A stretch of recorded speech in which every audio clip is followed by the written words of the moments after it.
A rich woman forces a janitor to sing a song to mock him, and his 12-year-old daughter has to watch. The ballroom smells like expensive perfume and fresh flowers. Soft music. Laughter that comes easy when you've never worried about rent. The janitor stands near the service entrance in his gray uniform, holding his daughter's hand. She begged him to come tonight. Just 1 hour. Just to see the decorations. Now she wants to disappear. Because a woman in a dress that costs more than their monthly rent is blocking their exit. Her voice carries across the marble floor, designed to humiliate. Sing something. Oh, sol mio. Entertain us properly, and maybe I won't file a complaint. The little girl whispers, Dad, please, let's just go. But there's nowhere to go. The woman stands between them and the door. Phones are rising. Witnesses everywhere. The father looks down at his daughter's face. She's trying not to cry. He spent 7 years protecting her from this exact moment. 7 years making himself invisible so she'd never have to feel small. And now it's happening anyway. He releases her hand, steps forward. The room goes quiet. He opens his mouth, and the sound that emerges doesn't belong in a janitor's throat. It belongs on the world's greatest stages. The voice is so achingly beautiful that people forget to breathe. So technically perfect that the professional musicians in the room freeze in recognition. So filled with real grief that strangers' eyes begin to sting. Within 30 seconds, the woman who wanted to humiliate him realizes she's destroyed herself instead. But this isn't a story about her. This is a story about a father who buried the best part of himself to raise his daughter in peace. And the single moment when staying silent cost more than speaking up. If you've ever loved someone enough to make yourself smaller so they could feel safe, this story will break your heart before it heals it. Before we begin, hit subscribe and tell me in the comments, what would you sacrifice to protect the person you love most? But to understand why a man with a voice like that was mopping floors at 4 a.m., we need to go back 3 weeks to the carefully constructed invisible life he built on the ruins of a tragedy no one knew he carried. But to understand why a man with a voice like that was mopping floors at 4 a.m., we need to go back 3 weeks to the carefully constructed invisible life he built on the ruins of a tragedy no one knew he carried. The alarm went off at 3:45. Marcus Chen reached across the nightstand and silenced it before the second beep. The room was dark. Cold air leaked through the window frame. He sat up, feet finding the worn carpet, and dressed without turning on the light. Gray uniform pants. Gray button-down shirt with Chen embroidered above the pocket in red thread. Black work boots with steel toes. He moved through the apartment like a ghost. In the kitchen, he made coffee in a machine older than his daughter. The smell filled the small space. He drank it black, standing at the counter, staring at nothing. Outside, Chicago slept under December clouds that hadn't broken in days. At 4:15, he locked the door behind him and walked 3 blocks to the bus stop. The city at this hour belonged to people the daytime world didn't see. Night shift nurses. Delivery drivers. Men and women in uniforms that made them invisible. Marcus stood under the flickering streetlight and waited. The bus came. He climbed on, took a seat near the back, watched the dark buildings slide past the window. Pinnacle Tower rose 42 stories above Michigan Avenue. All glass and steel and money. Marcus entered through the service entrance on the north side, swiped his badge, and took the freight elevator down to the basement. The maintenance break room smelled like coffee and bleach. His supervisor, Mr. Pemberton, was already there, clipboard in hand. Morning, Marcus. Morning. Lobby needs a full polish before 6. Elevator 3's got a sticky door. And someone spilled something on 38. Marcus nodded. He pulled his cart from storage, mop, bucket, cleaning solutions in plastic bottles. Everything had its place. He'd done this for 7 years. The routine was a kind of mercy. He started with the lobby. Marble floors stretched 30 feet in every direction.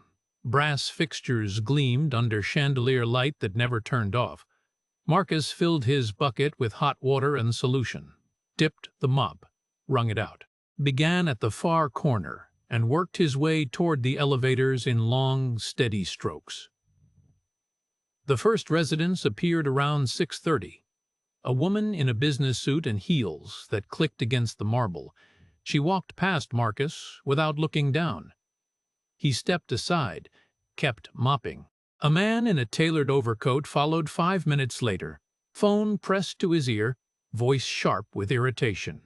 He sidestepped the wet floor sign and continued toward the door. Marcus was furniture, a fixture, part of the building itself. By 7, the lobby filled with the morning rush. Investment bankers, lawyers, people who lived in apartments Marcus would never see. He worked around them, moved his cart when they needed space, stayed close to the walls. Mr. Pemberton found him near the elevators at 9. "You're doing good work, Marcus. 7 years, 0 complaints. That's a record on this shift. Thank you. Reliable, quiet. That's what we need." Pemberton checked his clipboard. "You're off at noon, right?" "Yes, sir. See you tomorrow." Marcus finished the lobby, serviced the elevators, replaced the flowers in the lobby planters with fresh arrangements delivered that morning. His hands moved through the tasks without thought. Muscle memory. The kind of work that didn't require him to be present. At noon, he clocked out. The bus ride home took 40 minutes. Marcus sat in the same seat near the back and watched the city change outside the window. Glass towers gave way to brick buildings. Luxury cars gave way to buses and beat-up sedans. By the time he reached his stop, the neighborhood looked nothing like Michigan Avenue. He walked 2 blocks to Lily's school. The after-school program let out at 3. Marcus waited outside the chain-link fence with the other parents, mostly mothers, a few fathers. They talked to each other in small clusters. Marcus stood alone, hands in his pockets, breath fogging in the cold air. Lily came out at 3:05. She was 12. Dark hair pulled back in a ponytail, freckles across her nose, backpack slung over one shoulder. She saw him and waved. Her smile made something in his chest loosen. "Hey, Dad." "Hey, kiddo. How was school?" "Fine. Boring. We had a math test." She fell into step beside him as they walked toward the bus stop. "Oh, I got into orchestra. Second chair violin." "That's great." "The audition was so scary. My hands were shaking the whole time. But Ms. Patel said I did really good." She looked up at him. "You could come to the winter concert. It's in 2 weeks. Parents are invited." Marcus felt the question like a weight. "We'll see. You always say that." "I work a lot of nights, Lily. You know that." She didn't push. She never did, but her face closed a little. Marcus hated that he could see it. They rode the bus home in silence. Their apartment was on the 3rd floor of a building that needed paint. 2 bedrooms. A kitchen barely big enough for a table. But it was warm. It was theirs. Marcus unlocked the door and Lily dropped her backpack by the couch. "Homework?" he asked. "After dinner." He made pasta. Nothing fancy. Jarred sauce, garlic bread from the freezer. They ate at the small table by the window. Lily talked about her classes, her friends, a girl named Emma who'd gotten in trouble for passing notes during English. Marcus listened, asked questions, let her voice fill the space between them. "Why don't you ever come to school stuff?" she asked suddenly. Marcus looked up from his plate. "What do you mean?" "Like parent-teacher conferences, or concerts, or the science fair last year. Emma's dad came to everything. So did Jordan's mom." She poked at her pasta. "It's like you're embarrassed or something." "I'm not embarrassed." "Then why?" Marcus set down his fork. He didn't have an answer she'd understand. I I work a lot, Lily, and I don't always fit in with the other parents. Because you're a janitor? The word hung in the air. Not cruel, just factual, the way a child states the truth because they don't know it's supposed to hurt. Because I'm busy, Marcus said quietly. But I'm proud of you. You know that, right? Lily shrugged. I guess. After dinner, she did her homework at the table. Marcus washed the dishes. The warm water ran over his hands. He scrubbed a plate clean and set it in the rack. Outside the window, the sky had gone dark. He started to hum. It was unconscious. A melody that rose from somewhere deep, soft and low. The notes shaped themselves without effort. His voice carried the tune for 3 bars before he realized what he was doing. He stopped. His hands stilled in the soapy water. His throat closed. The silence that followed felt heavier than the sound. Lily didn't look up from her math homework. At 9, she went to bed. Marcus checked on her 10 minutes later. Her door was cracked open. The lamp on her nightstand cast warm light across her face. She had earbuds in, eyes closed, phone resting on her chest.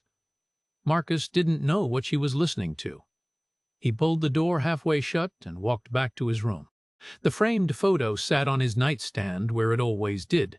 He picked it up, looked at it in the dim light from the hallway. A younger version of himself stood on a stage in formal attire.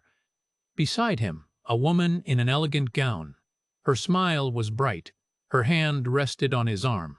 Behind them, the blurred shapes of an orchestra. Marcus turned the photo face down. He lay in bed and stared at the ceiling. The apartment was quiet. Somewhere down the hall, a neighbor's television murmured through the wall. Outside, a car alarm went off and then stopped. He closed his eyes. Tomorrow, he'd wake at 3:45, ride the bus to Pinnacle Tower, mop the lobby, service the elevators, move through the building like a man who didn't exist. And no one would ever know that once, a long time ago, he'd been someone else entirely. 1 week later, Lily found the flyer taped to the bulletin board near the Pinnacle Tower mailboxes. Annual Holiday Gala, December 18th, 27 p.m. Staff and families welcome. Designated area only. She pulled it down and carried it home on the bus, folded carefully in her backpack. That night at dinner, she slid it across the table. Can we go? Marcus looked at the paper. Read it twice. Set down his fork. I don't think so. Why not? It says staff and families. That's us. I work there, Lily. I don't go to their parties. It's not their party. It says we're welcome. She leaned forward, her voice rising with hope. There's a string quartet and ice sculptures. Emma's mom went last year and she said it's really pretty. Marcus pushed his pasta around his plate. We'll see. Dad. She waited until he looked at her. I've never seen inside where the fancy people live. I walk past that lobby every week, and I don't even know what the rest of the building looks like. It's embarrassing. What's embarrassing? That my own dad is invisible, even to me. The words hit harder than she meant them to. Marcus saw it in her face. She looked down at her plate, cheeks flushing. 1 hour, he said quietly. We stay in the staff area. We don't wander. We leave when I say. Lily's face lit up. Okay, I promise. The night of the gala, Marcus stood in front of his closet for 10 minutes. He owned 2 pairs of pants that weren't work uniforms. 1 pair of khakis with a worn knee. 1 pair of dark slacks he'd bought at Goodwill 3 years ago. He chose the slacks. A white button-down shirt that was clean but needed ironing. His only tie. Lily came out of her room in a blue dress she'd worn to a cousin's wedding 2 years ago. The hem hit above her knees now. She'd grown, but she'd brushed her hair until it shined and put on the small silver earrings Marcus's mother had sent for her birthday. You look nice, he said. So do you. They rode the bus in silence. Lily watched the city lights through the window. Marcus watched her reflection in the glass. At Pinnacle Tower, they entered through the service entrance on the north side. A security guard Marcus didn't recognize checked his badge and pointed them toward the back hallway. The smell of catered food drifted from the kitchen. Voices and music echoed from somewhere deeper in the building. The designated staff area was a small room off the main kitchen. Folding chairs, a table with cookies and punch. 4 other families already there. Marcus recognized 2 of them. Daytime maintenance, front desk staff. Their children sat quietly, dressed in their best clothes, looking like they'd been told not to touch anything. Lily took a cup of punch, sipped it, looked around. Can we see the ballroom? This is where we're supposed to stay. Just a look? Please. Marcus hesitated. The hallway outside was empty. The music was louder now, string instruments playing something classical. Lily's eyes were bright with wanting. Just to look, he said. Then we come back here. They walked down the hallway toward the sound. The corridor opened into a wider space. Lily stopped. The ballroom stretched before them. 20-foot ceilings. Crystal chandeliers throwing warm light across polished floors. Ice sculptures shaped like swans sat on tables draped in white cloth. A string quartet played in the corner. Women in evening gowns, men in suits that cost more than Marcus made in a month. Lily took 3 steps forward, then 3 more. Lily, I'm just looking. She moved toward the threshold. Marcus followed, his pulse climbing. They were just inside the ballroom now, not far. Maybe 10 feet. But inside, Lily stared up at the chandeliers, her mouth open, wonder written across her face. A sharp voice cut through the music. Excuse me. Marcus turned. A woman in a black dress stood 5 feet away, mid-50s, perfectly styled hair, diamonds at her throat. 2 other women flanked her, both watching with the same cool attention. Staff are not permitted in this area. Marcus felt his throat tighten. I'm sorry, we were just... The staff area is near the kitchen. You were told that when you entered?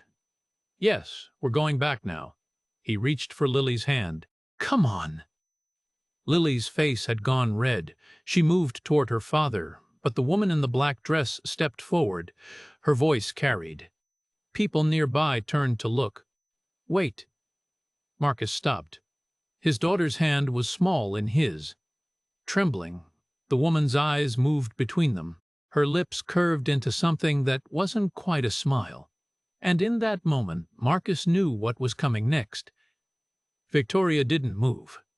She stood between Marcus and the door, her champagne glass held at chest height like a small barrier. Her voice carried across the marble floor. Wait, before you sneak off, let's make sure you understand the rules here. The 2 women beside her shifted closer. One wore pearls. The other held her phone loosely in one hand.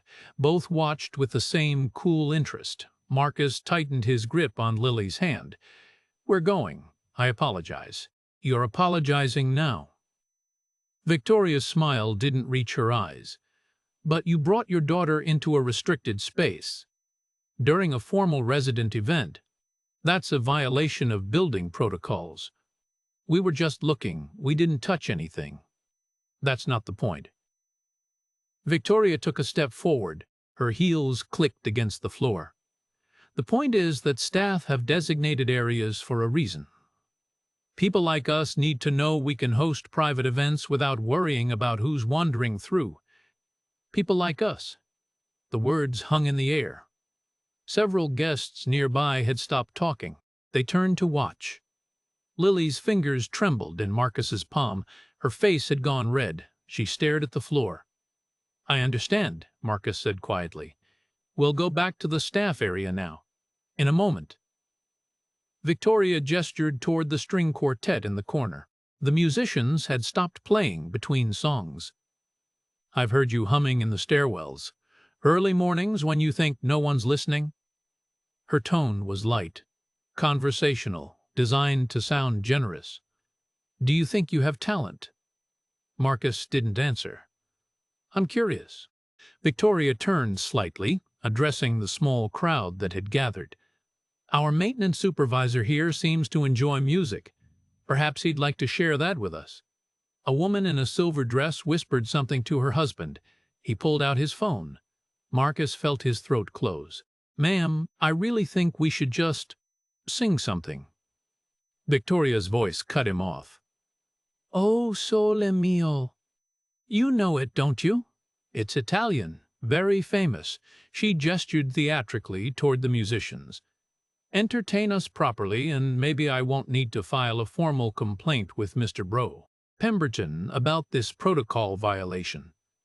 The trap was perfect. Refuse and she'd call management.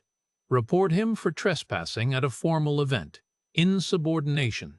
Bringing his daughter into restricted areas. He'd seen people fired for less. Comply and face humiliation in front of everyone who mattered in this building. In front of his daughter. Lily gripped his hand tighter. Her voice was barely a whisper. "Dad, please, let's just go." But Victoria stepped sideways, blocking their path to the hallway. Her arms crossed, her smile sharpened. "I'm waiting. Or should I call Mr. Pemberton from management right now?" The ballroom had gone quiet. The string quartet sat with instruments resting on their laps. Conversations died mid-sentence. Phones rose. People shifted positions to see better. Near the bar, a man in his 60s watched with an expression Marcus couldn't read. Uncomfortable fascination. Recognition of cruelty. But he didn't speak. Didn't intervene. Marcus looked at his daughter. Lily's face was flushed. Her eyes shone with the beginning of tears she was fighting to hold back. She was 12 years old. She'd begged him to come tonight, to see the decorations, to feel like she belonged somewhere other than the cramped staff room with the folding chairs and cheap cookies. And now this. Victoria tapped one finger against her champagne glass. The sound was soft but deliberate. "We're all waiting." Marcus felt something crack inside his chest. He'd spent 7 years making himself invisible. 7 years teaching his body to move through spaces without being noticed. 7 years keeping his head down and his voice silent and his past buried so deep that no one would ever look at him twice. And it hadn't mattered. This woman saw him anyway, saw him as something to use, something to humiliate. A janitor who'd forgotten his place and needed to be reminded. He released Lily's hand. She made a small sound. "Dad." "It's okay," he said softly. He looked at her, really looked at her. "I'll sing." Lily's mouth opened. No words came out. Marcus stepped forward, away from his daughter, toward the center of the room where Victoria stood smiling. The crowd shifted, made space. Someone coughed. A phone camera clicked into record mode. Victoria gestured toward the small stage where the string quartet sat. "Go ahead. Don't be shy. Everyone here loves a good performance." Marcus didn't move toward the stage. He stood in the center of the marble floor, his gray uniform with Chen embroidered on the chest, his worn dress shoes that he polished that afternoon, his daughter watching from 5 feet away with tears on her cheeks. He could walk out, take Lily's hand and leave through the service entrance and never come back to this building. But then he'd lose his job, and they'd lose the apartment, and Lily would learn that the world could crush you and all you could do was accept it. Marcus closed his eyes, took a breath, and opened his mouth to sing. The first note came from somewhere deep. It rose clean and pure, a controlled tenor that filled the ballroom without strain. The sound carried weight, precision, power that had been shaped by years of training on stages Marcus had walked away from lifetimes ago. The conversations stopped. Not gradually. Instantly. Mid-sentence. A woman near the ice sculptures turned with her champagne glass halfway to her lips. A man in a tailored suit lowered his phone. The ambient noise of the ballroom died as if someone had cut the power to everything except Marcus's voice. He sang O Sole Mio the way it was meant to be sung, not as a party trick, not as a karaoke favorite fumbled through by amateurs. This was the Neapolitan classic performed with operatic technique so flawless it belonged in concert halls, not hotel ballrooms. His breath control was perfect, each phrase shaped with emotional depth that suggested he'd lived inside this music for decades. Dynamic range that moved from gentle intimacy to soaring power without breaking. The string quartet stopped playing. The musicians sat with their instruments resting against their shoulders, mouths open. A champagne glass hung motionless in someone's hand. Victoria's smile began to crack. Marcus kept singing. The melody poured out of him like water from a broken dam. 7 years of silence ending in 3 minutes of sound so transcendent that people forgot where they were. He didn't need the microphone Victoria had mockingly gestured toward. His voice carried to every corner of the room without amplification. By the second verse, phones were rising. People filmed, not discreetly, openly. Dozens of cameras pointed at the man in the gray maintenance uniform standing in the center of the marble floor. Victoria's confusion shifted to something darker.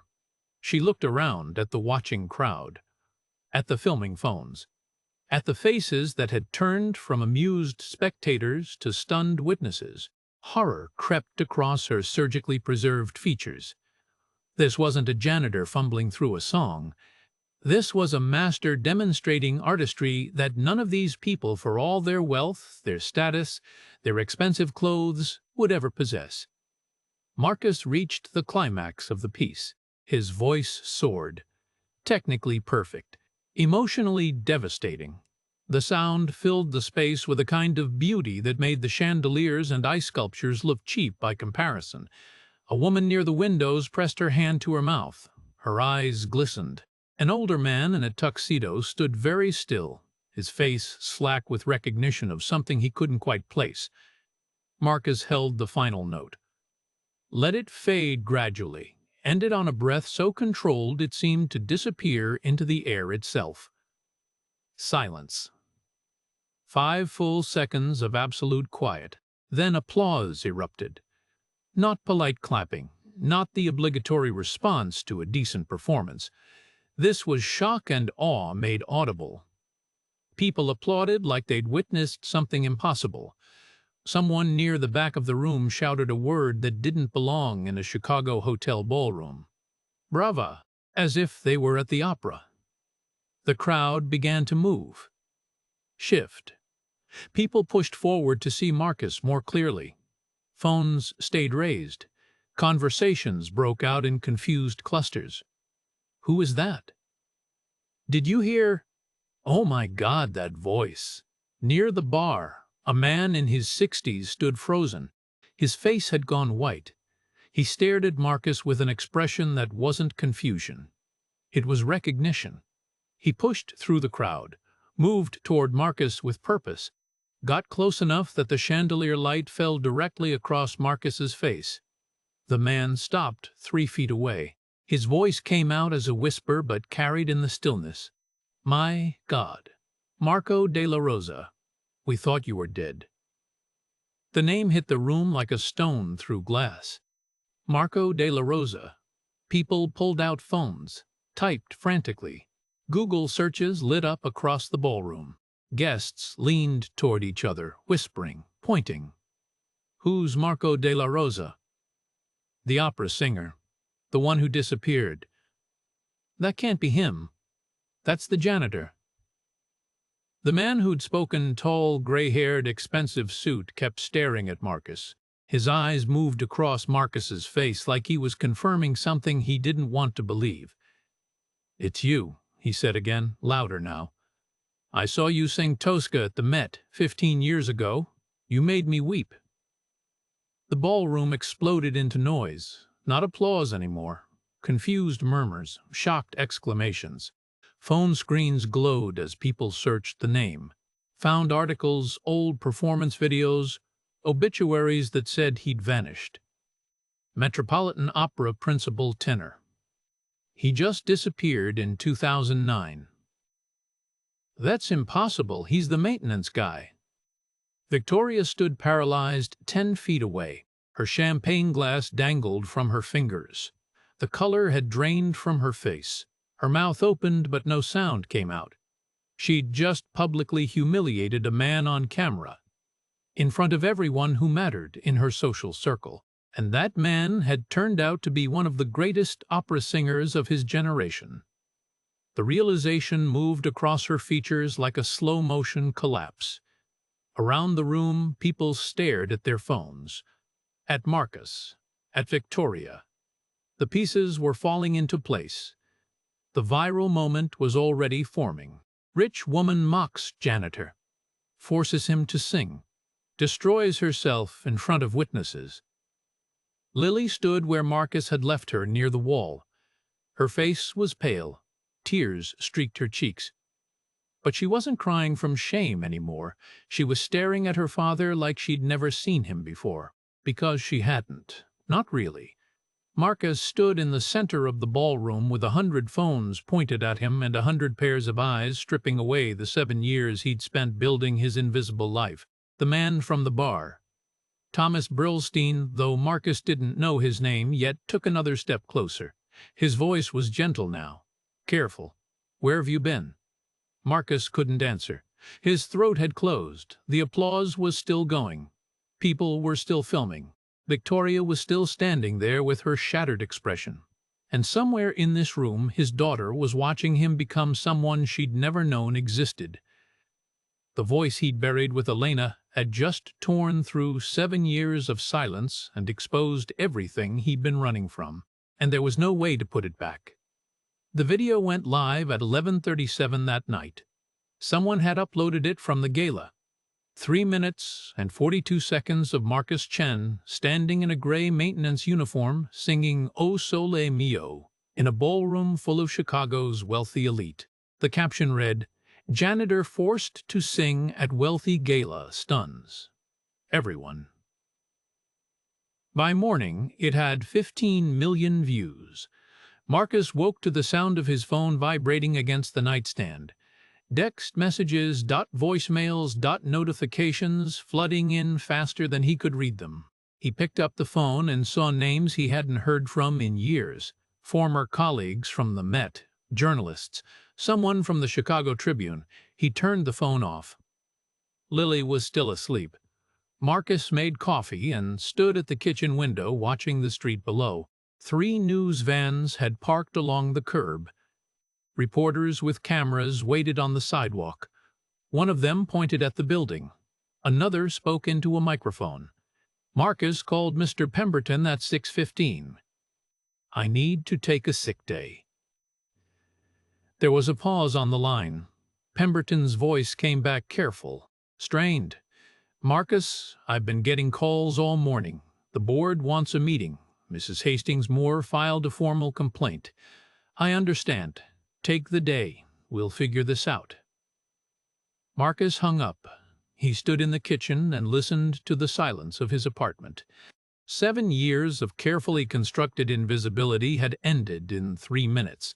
He couldn't go back. Lily came out of her room at 7:30. She looked tired. Her phone was in her hand. She glanced at her father and then away. "There are reporters outside," she said. "I know. Everyone's talking about it. Emma texted me like 50 times. Lily sat at the table. Her fingers moved across her phone screen. Scrolling. Reading. "They're saying you're famous. That you used to sing at the opera." Marcus poured her a glass of orange juice. Set it in front of her. Didn't speak. Lily looked up at him. "Is it true?" "Yes." Her face changed. Something between confusion and hurt moved across her features. "Why didn't you tell me?" Marcus sat down across from her. He didn't have an answer that would make sense to a 12-year-old girl. He barely had one that made sense to himself. "It was a long time ago, before you were born. But you were famous. Like, really famous." Lily's voice rose slightly. "There are videos, articles. People are posting about you everywhere. They're saying you disappeared, that everyone thought you were dead. I'm not dead. But you let them think that. You let everyone think that. Her eyes filled. You let me think you were just a janitor. The words hit harder than she meant them to. Marcus saw it in her face. The instant regret, but she didn't take them back. Outside, a car horn blared. Voices drifted up from the street. Lily wiped her eyes with the back of her hand. She stood up, walked back to her room without finishing her juice. The door closed behind her. Marcus sat alone at the table. His phone buzzed. He'd turned it off, but it had somehow restarted. A text from a number he didn't recognize. "This is Thomas Brillstein. We need to talk." Marcus deleted it. Across the city, Victoria Hastings Moore sat in her lawyer's office on the 32nd floor of a building that overlooked Grant Park. She'd been awake for 36 hours. Her hands shook as she held her coffee. "The video has been shared over 2 million times," her lawyer said. "His name was Gerald Fisk, mid-50s. Expensive suit. Voice like gravel. The comment sections are brutal. People are calling you a bully, saying you humiliated a grieving widower. He's not a widower. He's a janitor. He's Marco della Rosa, principal tenor at the Metropolitan Opera from 2004 to 2009, one of the most celebrated voices of his generation." Fisk slid a printout across the desk. "This is from the Times. The voice that made angels weep. That's what they called him." Victoria stared at the paper. Her face had gone pale. "I didn't know." "It doesn't matter. The internet has decided you're the villain." Fisk leaned back in his chair. "We need damage control fast. I've already filed a complaint with building management. Richard is handling the contract side. That won't be enough. You need to get ahead of the narrative." Fisk tapped his pen against the desk. "We go after his credibility. He deceived everyone about who he was. He manipulated his way into that building. He staged that performance to embarrass you." Victoria looked up. "Did he? Doesn't matter. It's plausible. And right now, plausible is all we need." Across town, Thomas Brillstein sat in his office at the Lyric Opera and made phone calls. The first was to the Metropolitan Opera in New York. He spoke to the artistic director there, a woman named Marcus Chen who'd worked with Marco della Rosa in 2008. "I saw the video," she said. "I couldn't believe it. We thought he was dead or lost to drugs. No one knew what happened to him." "What can you tell me about why he left?" Catherine's voice softened. "His wife died. Elena della Rosa. She was a soprano rising star. They were performing Madama Butterfly together. She collapsed on stage during a duet. Undiagnosed heart condition. He was in the wings. He held her while she died." Thomas closed his eyes. "And then?" "He disappeared. Walked away from everything. A sold-out season at the Met. Recording contracts. He just vanished." Thomas made 3 more calls. To colleagues who remembered Marco, to a voice coach who'd worked with him, to a journalist who'd written about his disappearance in 2010. Every conversation confirmed the same thing. Marco della Rosa had been one of the greatest tenors of his generation, and he'd buried himself alive after his wife's death. Thomas tried Marcus's number again. It went straight to voicemail. He grabbed his coat and left the office. At 4 in the afternoon, Thomas stood outside Marcus Chen's apartment building. The news vans were still there. Fewer reporters now, but enough to make entering difficult. He showed his ID to the building manager, explained he was a friend. The manager let him through.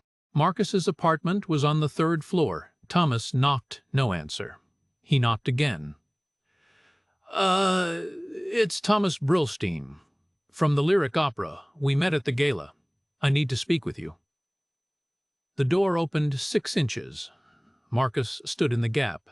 He looked exhausted, unshaven. His eyes were red. "I don't want to talk." "I know, but you need to hear this." Thomas lowered his voice.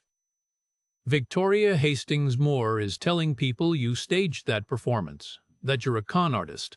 She's trying to get you fired before the story becomes about her cruelty." Marcus's jaw tightened. "I didn't stage anything. I know that. But she has money, lawyers, influence, and you have a daughter to protect." The mention of Lily made something shift in Marcus's expression. "What do you want from me? Let me help you. The story is out. You can't hide anymore. But you can control what happens next." Marcus stared at him for a long moment. Then he opened the door wider. Thomas stepped inside and saw the framed photo on the table, a younger Marcus in formal wear, a woman beside him, beautiful, smiling, both of them on stage. "That's her," Thomas said quietly. "Elena." Marcus closed the door behind him, and for the first time in 7 years, someone who knew his real name stood inside the life he'd built to forget it. Thomas stayed for 20 minutes. He sat at the small kitchen table while Marcus stood near the window. The conversation was quiet, direct. Thomas explained what he'd learned. Victoria was spinning a story. Marcus had deceived everyone about his identity. He'd staged the performance to humiliate her. She was positioning herself as the victim of a calculated public attack. "She has money," Thomas said. "Lawyers. Connections. And you have a viral video that makes her look cruel. She needs to discredit you before the narrative becomes permanent." Marcus didn't respond. "I'm not here to ask you to sing again," Thomas continued. "I'm here to tell you that your anonymity is gone. You can't hide anymore. And if you don't control what happens next, she will." He left his card on the table. Business card. Simple white stock with black text. "Thomas Brostein, Artistic Director, Lyric Opera of Chicago. Call me if you need help." Thomas let himself out. Marcus stood in the kitchen listening to the silence. The apartment felt smaller than it had 3 days ago, the walls closer, the air heavier. He picked up the business card, turned it over in his hands, set it back down. A door opened behind him. Lily stood in the hallway. Her hair was pulled back. Her eyes were red. She'd been crying, but she wasn't crying now. Her face was set, determined. "I heard everything," she said. Marcus turned to face her. "Lily, I've been reading about you. For 3 days. I know who you are, who you were." Her voice shook but didn't break. "Marco de la Rosa, principal tenor at the Metropolitan Opera, sang for presidents, commanded $50,000 a performance." Marcus's throat tightened. "That was a long time ago. Why didn't you tell me? I wanted to give you a normal life." "Normal?" Lily's voice rose. "You let people treat you like nothing. You let them walk past you like your furniture. That woman humiliated you in front of everyone, and you just stood there." "I had no choice." "You had a choice 7 years ago." Tears started down her cheeks now. "You chose to disappear, to hide, to let the world think you were dead." Marcus took a step toward her. She stepped back. "I read about Mom," Lily said. The word caught in her throat. "Elena. She died on stage in 2009. You were there." Marcus's hands trembled. He pressed them against his sides. "Why didn't you ever talk about her? Why don't we have pictures? Why do you act like she never existed?" "That's not true." "It is true." Lily wiped her eyes with the back of her hand. "I thought you didn't sing because you were ashamed, because I wasn't good enough, because having me meant you couldn't do the thing you loved." The accusation hit like a fist to the chest. Marcus's breath stopped. "Lily, no. That's not—" "Then why?" Her voice broke. "Why did you stop? Why did you hide? Why did you make yourself invisible?" Marcus looked at his daughter. 12 years old. Freckles across her nose. dark hair like Elena's, eyes that had spent years watching him shrink himself down to nothing and wondering if it was her fault. He'd failed her. Not by walking away from the opera, not by changing his name or taking a job mopping floors. He'd failed her by never explaining, by letting his grief build a wall between them so high she couldn't see over it, by making his silence look like shame. Marcus sat down at the table. His legs wouldn't hold him anymore. "Your mother died singing," he said quietly. "We were performing Madama Butterfly together, a duet. She was on stage. I was in the wings." She collapsed in the middle of a phrase. Lily stood very still. I ran to her, held her. The audience didn't know what was happening. They thought it was part of the performance. Marcus's voice thinned. "She died in my arms. Right there. In front of 2,000 people." The kitchen was silent except for the hum of the refrigerator. "Undiagnosed heart condition," Marcus continued. "She'd felt tired for weeks. We thought it was stress. The schedule. We were supposed to take a vacation after the season ended." Lily's face crumpled. She pressed her hand to her mouth. "I couldn't sing after that.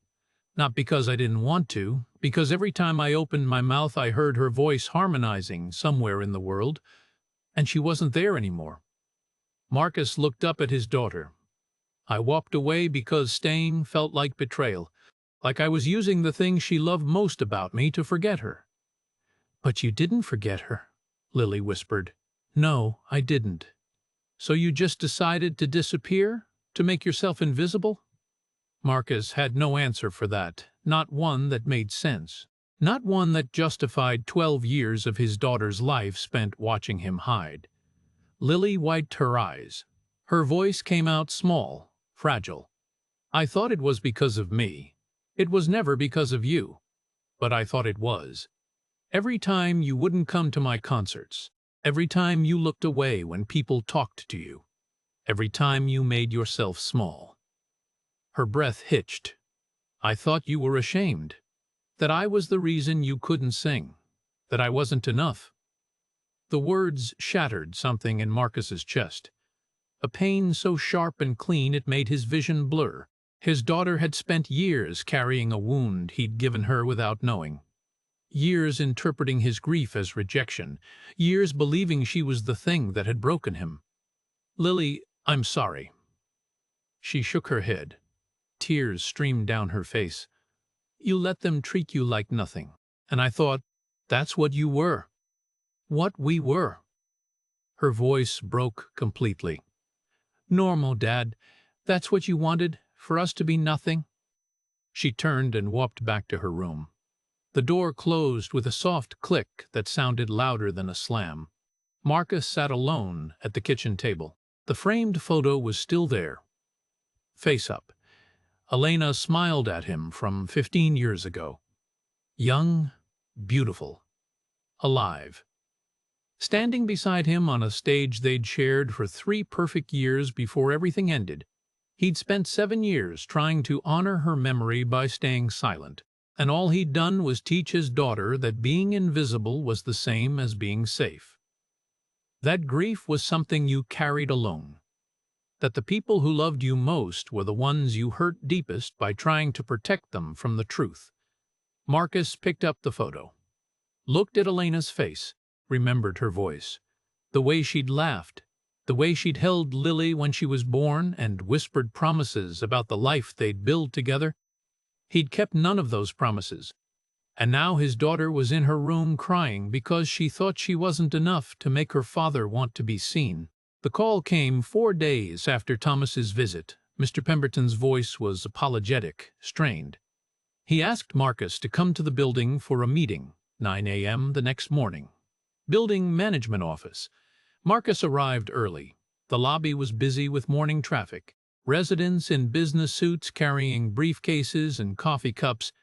None of them looked at him, but several pulled out their phones as he passed. He saw the recognition in their eyes. The management office was on the ground floor. Fluorescent lights. Gray carpet. Mr. Store. Pemberton sat behind a desk that was too small for the stack of papers covering it. He stood when Marcus entered. "Marcus, sit down." Marcus sat. Pemberton cleared his throat, looked at the papers in front of him instead of at Marcus's face. "The board has requested a formal investigation into the incident at the gala. Mrs. Hastings Moore filed a complaint.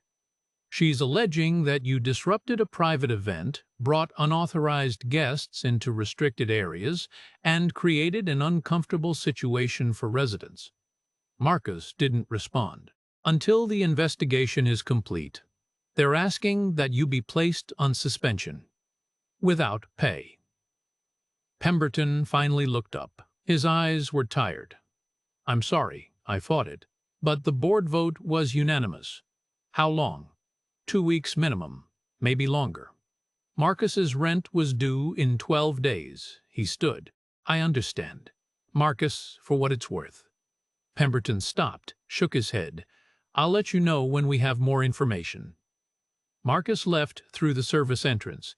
At home, the tension was a physical thing. Lily stayed in her room. She came out for meals but didn't speak beyond single-word answers. Marcus tried twice to start a conversation. Both times she looked at him with eyes that held too much hurt and went back to her room. He spent the days applying for jobs online. Maintenance positions. Janitorial work. Anything that didn't require him to interact with the public. But his face was everywhere now. The viral video had spread across every platform. Employers Googled his name and saw the story. 2 called back to say they'd gone with other candidates. On the 6th day, a letter arrived. Thick envelope. Law firm letterhead. Marcus opened it at the kitchen table. The language was dense, legal. But the meaning was clear. Victoria Hastings Moore's attorney was threatening a defamation lawsuit. The viral video and subsequent media coverage had damaged her reputation, caused emotional distress, exposed her to public ridicule and professional embarrassment. The letter demanded Marcus issue a public statement, clarifying that Victoria had encouraged his performance, that she had recognized his talent and given him an opportunity to showcase it, that media coverage had mischaracterized her intentions. The statement was already written, attached to the letter. All Marcus had to do was sign it and release it to the press. It was a lie, every word of it. Marcus set the letter down, looked at the unsigned statement. If he signed it, the lawsuit threat went away. Maybe Victoria would drop the complaint with building management. Maybe he could get his job back, pay rent, keep the apartment. If he refused, she'd sue him. He had no money for a lawyer, no way to fight back. The phone rang. Thomas Brillstein's number. Marcus answered. "I've been making calls," Thomas said without preamble. "The opera community wants to help.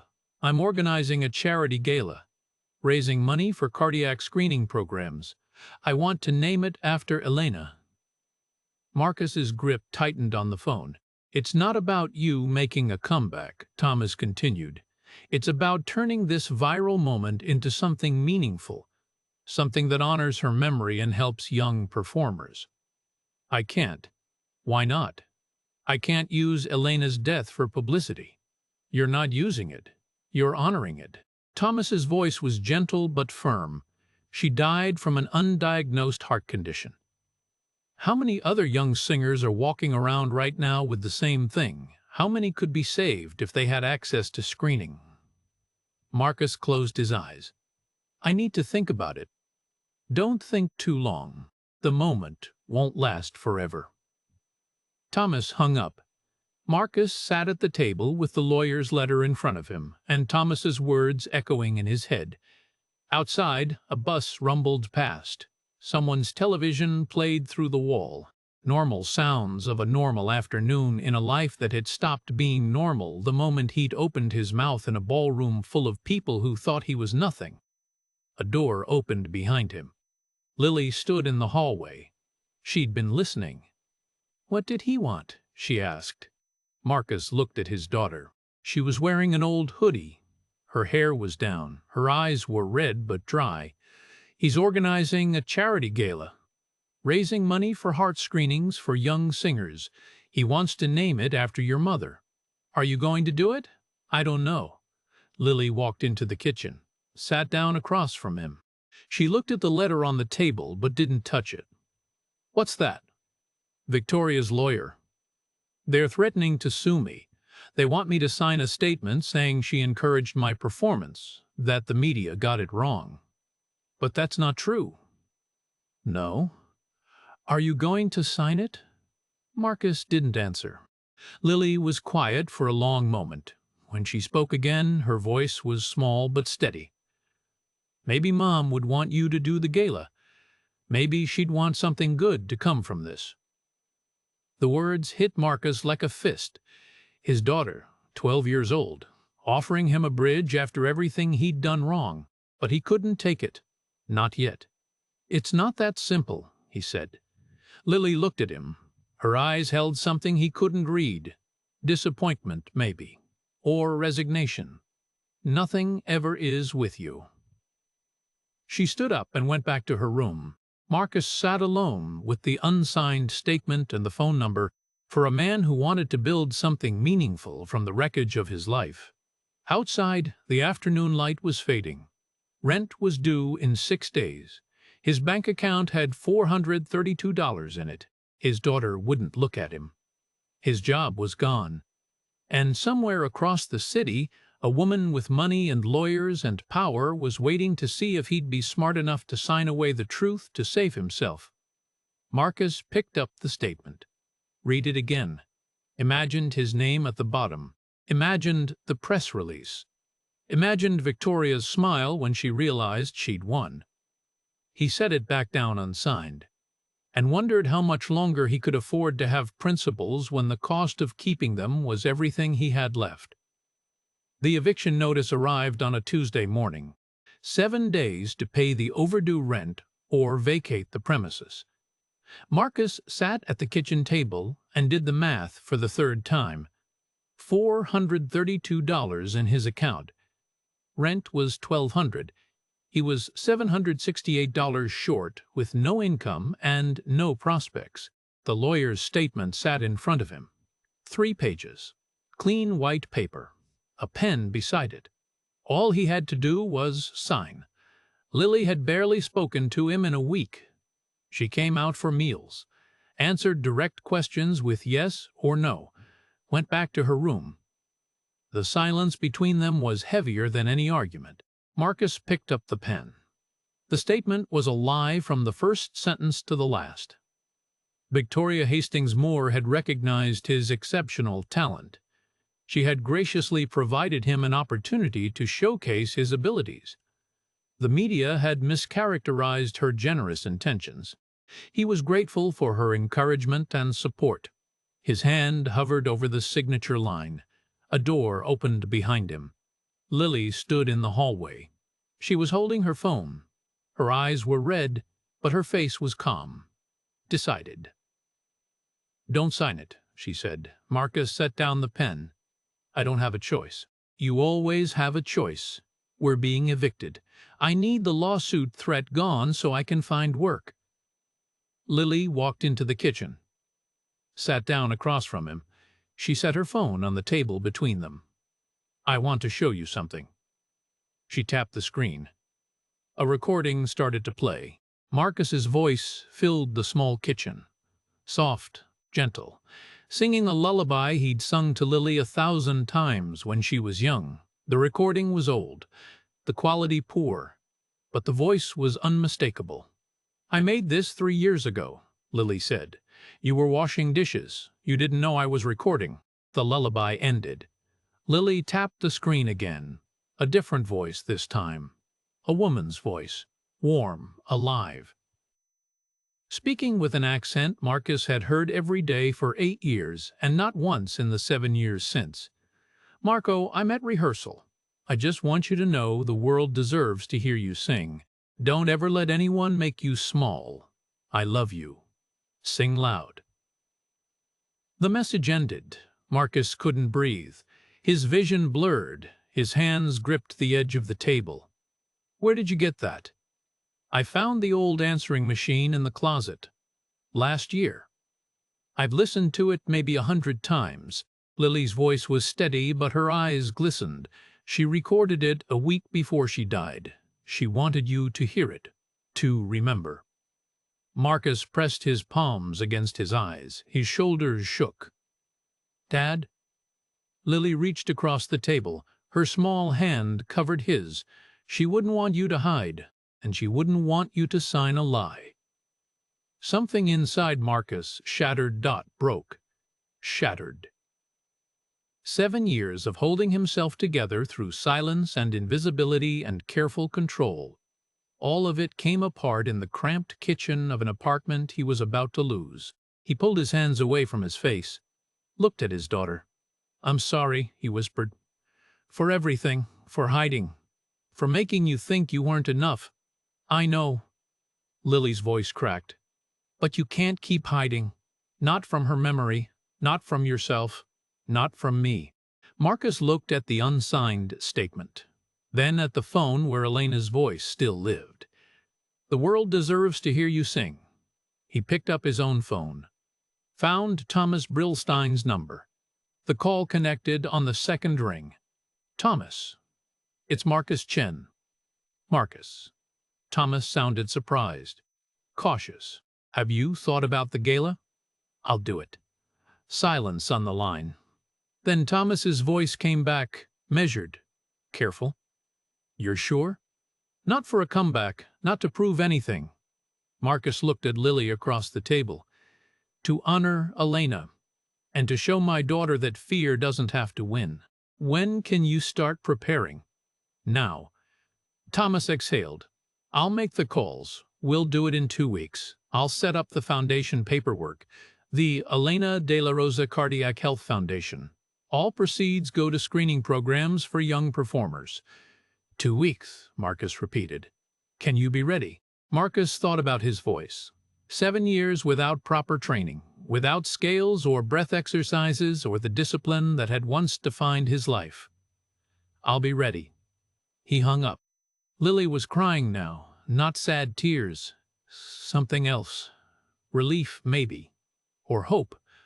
Marcus stood, walked to the window, looked out at the street where buses ran and people walked and life continued whether you hid from it or not. He opened his mouth, took a breath the way he'd been trained 15 years ago, let the sound rise from his diaphragm, shaped it with muscle memory that 7 years of silence hadn't erased. He sang a scale. Do, re, mi, fa, sol, la, ti, do. His voice cracked on the 5th note, wobbled on the 7th. But it was there. The instrument still worked. Behind him, Lily's breath caught. Marcus tried again. Slower this time, more careful. The scale came cleaner, stronger. His throat remembered what his mind had tried to forget. He turned back to face his daughter. "I'm going to need your help." Lily wiped her eyes. "With what?" "Remembering how to do this." She nodded, stood up, came to stand beside him at the window. Marcus sang the scale again. This time Lily hummed along, tentative at first, then stronger. Their voices moved together through the notes. Not perfect, not polished, but together. For the first time in 7 years, Marcus Chen let himself sing in front of his daughter with the lights on and the door open and nothing between them but the truth. And somewhere in the sound, Elena's voice seemed to answer back. "Sing loud." The Lyric Opera House filled with people 2 hours before the performance. News vans lined the street outside. Cameras on tripods, reporters doing stand-ups against the backdrop of the theater's limestone facade. Inside, donors in evening wear moved through the lobby. Opera community members clustered in small groups. Members of the public who'd paid $75 for standing room tickets crowded near the back. Everyone had seen the video. Marcus arrived through the stage entrance with Lily at 6:30. Thomas met them in the hallway backstage. The smell of old wood and dust hung in the air. Voices echoed from the stage where technicians checked microphones. "She's here," Thomas said quietly. "Victoria, with her lawyer and 3 board members from Pinnacle Tower." Marcus nodded. He'd expected this. "She's asked to speak before your performance, a brief statement to the audience." Thomas's voice carried an edge. "I can refuse her." "No, let her say what she needs to say." Thomas studied Marcus's face. "You're sure?" "I'm sure." Lily stood beside her father in a blue dress they'd bought at Target 3 days ago. Her hair was pulled back. She looked scared but determined. Marcus put his hand on her shoulder. She leaned into him slightly. "You'll be watching from the wings?" he asked her. "Yeah. If it gets too much, you can leave. Thomas will have someone take you to the green room." "I'm not leaving." Her voice was firm. "I want to see this." At 7:15, the house lights dimmed. The audience settled. 2,000 people in red velvet seats. Thomas walked on stage first. He welcomed everyone, explained the purpose of the gala. The Elena de la Rosa Cardiac Health Foundation, free screening programs for young performers. A cause born from tragedy turned toward hope. Then he introduced Victoria Hastings Moore. She walked onto the stage in a black gown that probably cost more than Marcus made in 6 months. Her lawyer sat in the 3rd row. The board members flanked him. Victoria's face was composed, practiced. She carried a microphone. "Good evening. I want to take a moment to address what's become a rather extraordinary story." Her voice was smooth, measured. "Several weeks ago, I had the privilege of recognizing exceptional talent in an unexpected place. Mr. Sepern, Marcus Chen, who works in maintenance at my building, demonstrated a gift that frankly stunned us all." The audience was silent, polite, cold. "I believe in giving everyone a chance to shine, in recognizing excellence wherever it may be found. And I'm honored to have played a small part in bringing Mr. Chen's abilities to light. Sometimes we need to look beyond the surface, beyond titles and positions, to see the human potential that exists in all of us." She smiled, nodded, left the stage to scattered applause that felt more like obligation than approval.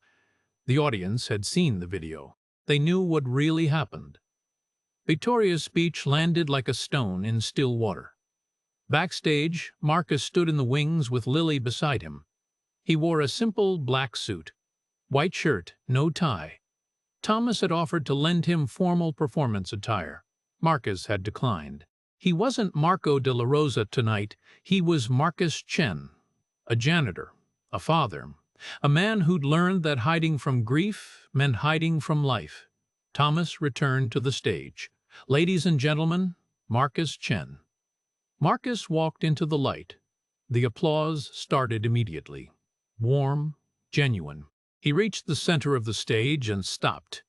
2,000 faces looked back at him. Cameras in the rear. Stage lights hot on his skin. He waited for the applause to fade.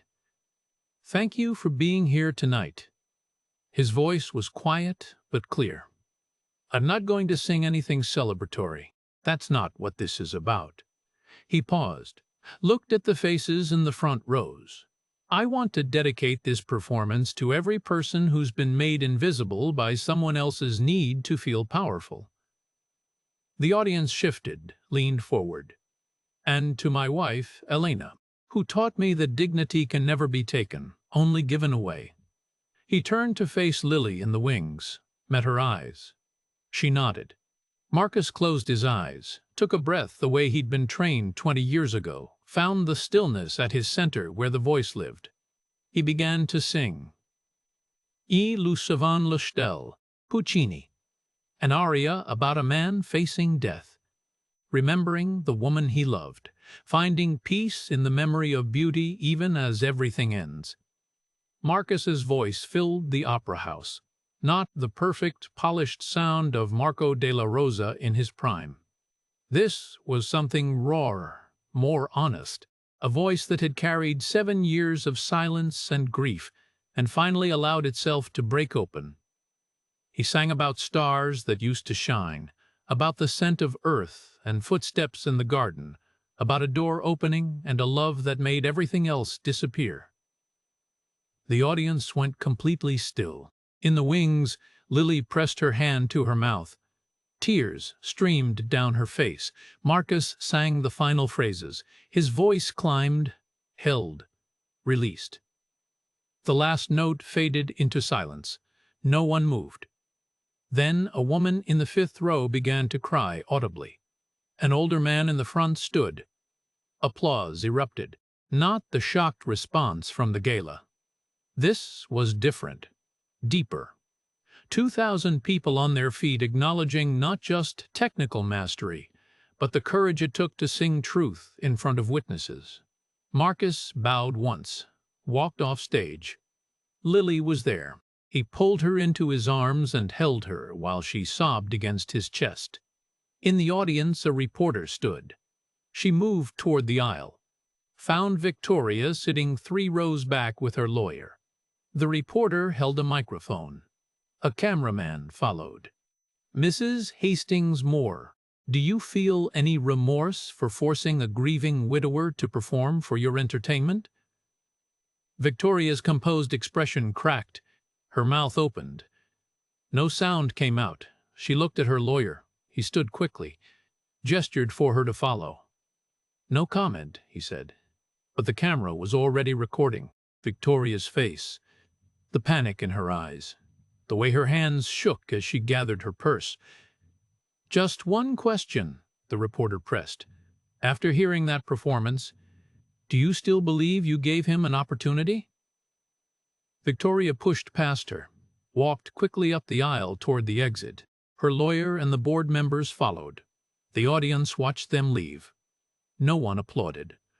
The reporter turned to the camera.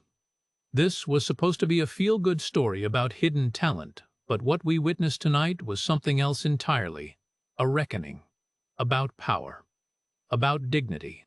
About how we treat people we think don't matter. Backstage, Marcus held his daughter. Thomas approached quietly. The foundation just received $50,000 in donations. In the last 15 minutes, since you finished singing. Marcus didn't respond. He wasn't thinking about money or foundations or what happened next. He was thinking about Elena, about the promise he'd made at her grave to stay silent, to never use the voice she loved without her in the world, and about the daughter in his arms who'd taught him that silence was just another way of disappearing. That grief didn't have to mean erasure. That the best way to honor the dead was to live fully enough that they'd recognize you if they could see you. Marcus looked up, met Thomas's eyes. "Thank you." Thomas nodded. "The work's just beginning. The foundation, the teaching position, building something that lasts." He paused. "But tonight was important. You took something cruel and turned it into something true." Outside, reporters filed their stories. Inside, the audience lingered. No one seemed ready to leave. And in the wings of the Lyric Opera House, a father held his daughter and finally understood what Elena had meant all those years ago when she told him the world deserved to hear him sing. It wasn't about the voice. It was about refusing to let fear make you small. The call from Pinnacle Tower came 3 days after the gala. Mr. Pemberton's voice was different this time. Apologetic. Almost embarrassed. Building management wanted to meet with Marcus, not to discipline, to reinstate. The board had voted to overturn his suspension. They offered him his job back with full pay for the weeks he'd been out. An apology would be issued. The investigation was closed. Victoria Hastings Moore had resigned from the condo board effective immediately. Marcus sat at his kitchen table listening to Pemberton explain. The eviction notice was still on the counter. The lawyer's unsigned statement in the trash. He'd won without signing a lie. "Do you want your position back?" Pemberton asked. Marcus thought about mopping floors at 4 in the morning, about being invisible, About 7 years of making himself small enough to disappear. "No," he said, "but thank you." He hung up. Thomas called an hour later with a different offer. Teaching position at the Lyric Opera, part-time. Working with scholarship students, kids from backgrounds like the one Marcus had built for himself. Kids who needed someone to show them that talent could survive poverty. The pay was modest but stable. Enough for rent. Enough to live. Marcus said yes. The Elena de la Rosa Foundation launched 2 weeks later. The charity gala had raised $300,000. Online donations continued to pour in. People who'd seen the video. People who understood what it meant to be invisible. The foundation would provide free cardiac screening for young performers. Elena's death would save lives she'd never meet. Victoria's husband Richard filed for separation in early February. The viral attention had humiliated him professionally. His firm's clients didn't want to be associated with the story. He made a public statement distancing himself from his wife's actions. Their separation became final in March. Victoria disappeared from public life. She stopped attending social events, resigned from the remaining boards she sat on. The few people who saw her said she looked smaller, older, like someone who'd finally seen herself clearly and couldn't bear the reflection. Marcus didn't think about her often. When he did, he felt something close to pity. He and Lily moved to a new apartment in late February, nothing fancy. 2 bedrooms in a building with better heat and windows that didn't leak. Lily got the bigger room. She hung posters on the walls. Set up a small desk for homework. Started to feel like a kid who could breathe. Marcus started teaching at the Lyric Opera in March. His students were teenagers. 15, 16, 17. Kids with voices that needed training and lives that needed stability. He taught them breath control, posture, how to shape sound with intention, how to find the emotion in a phrase without drowning in it. He told them his story, not as a cautionary tale, as proof that walking away didn't have to mean staying gone forever. Lily started taking voice lessons herself in April. She was nervous, self-conscious. Her voice was untrained and fragile. But Marcus sat in on her first lesson and watched her sing scales with the same determination she brought to everything. When she hit a clean note, her face lit up. She looked like Elena. The resemblance made Marcus's chest ache. "You're good at this," he told her after. "I'm okay. You're good. Your mother would be proud." Lily looked at him. Her eyes were wet, but she was smiling. "You think so?" "I know so." 6 months after the gala, on what would have been Elena's 44th birthday, Marcus and Lily drove to the cemetery. It was June. Warm. The trees were full and green. Birds sang from branches overhead. The cemetery was quiet except for the distant sound of a lawnmower. Elena's grave was in the older section. A simple stone, her name, her dates, the words, "beloved wife and mother." Her voice remains. Marcus knelt and set down the flowers they'd brought, white roses. Elena's favorite. Lily stood beside him. She was holding her phone. "Can I play something?" she asked. "Of course." She tapped the screen. A recording started. Marcus's voice, singing a lullaby in their old kitchen. The quality was poor, the sound thin, but it was there. A moment captured from years ago when Lily was small and Marcus still sang without thinking. The lullaby played. Marcus listened to his own voice echo across the years. When it ended, Lily looked at him. "I used to listen to that every night. When you were at work. I thought if I played it enough, maybe you'd start singing again." Marcus's throat tightened. "I'm sorry it took so long." "It's okay." Lily wiped her eyes. "You're singing now." She started to hum. Tentative. Searching for a melody that would fit alongside the silence. Her voice was young, uncertain, but it was hers. Marcus looked at his daughter, 12 years old, standing at her mother's grave, trying to sing. He joined her. His voice blended with hers. Not perfect, not polished, but together. Their voices moved through the same melody, finding harmonies, creating something new from something Elena had left behind. They sang for maybe 30 seconds, then stopped. The sound faded into the warm June air. Marcus looked at the gravestone, at Elena's name carved into granite, at the dates that marked a life too short. She would have loved this, Lily said softly. Yes, she would have. They stood together in the quiet cemetery, father and daughter, finally allowing themselves to be heard, not for an audience, not for validation or applause or proof of worth, for each other. For Elena, for the simple truth that love doesn't end when someone dies.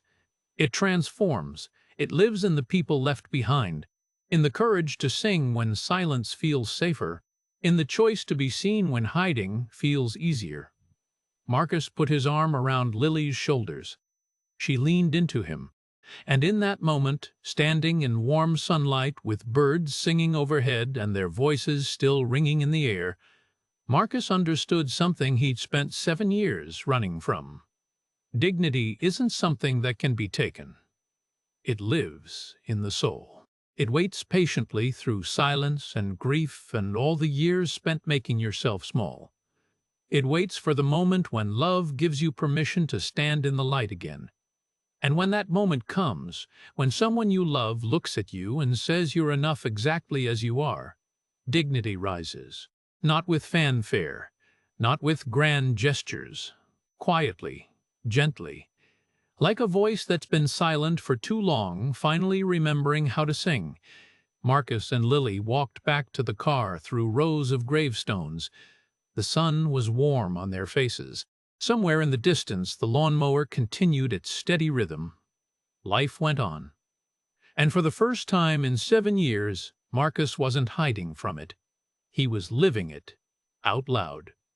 With his daughter beside him and Elena's memory no longer a weight around his neck, but a light showing him forward, the voice that had been buried was singing again. And it would never be silenced.